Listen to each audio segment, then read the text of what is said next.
মুন্সিগঞ্জের টুঙ্গিবাড়িতে ১০ একর খাস জমি রোপণকৃত ফসল ট্রাক্টর দিয়ে নষ্ট করে জমি দখলের চেষ্টার অভিযোগ উঠেছে শামসুল আকন গং ও বহিরাগত একটি চক্রের বিরুদ্ধে।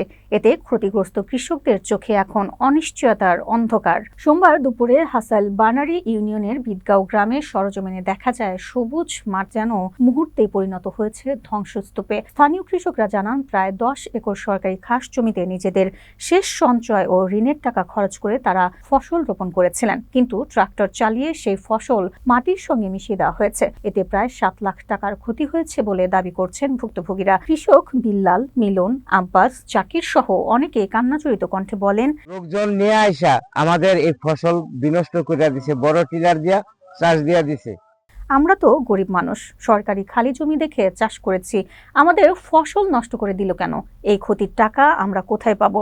স্থানীয় ইউপি সদস্য ও ভুক্তভোগীদের পক্ষ হয়ে আব্দুল হাই অভিযোগ করেন, শামসুল আকন গং তার কাছ থেকে ৫ লাখ টাকা চাঁদা দাবি করেন।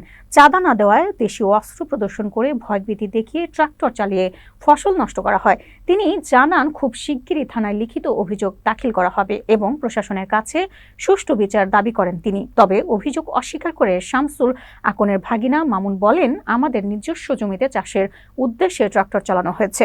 ভূমি সহকারী কর্মকর্তা আব্দুল কাদের জানান, পুরনো রেকর্ডের জমিটি আকন গঙ্গের নামে থাকলেও নদী ভাঙনের পর বর্তমানে তা খাস খতিয়ানে অন্তর্ভুক্ত।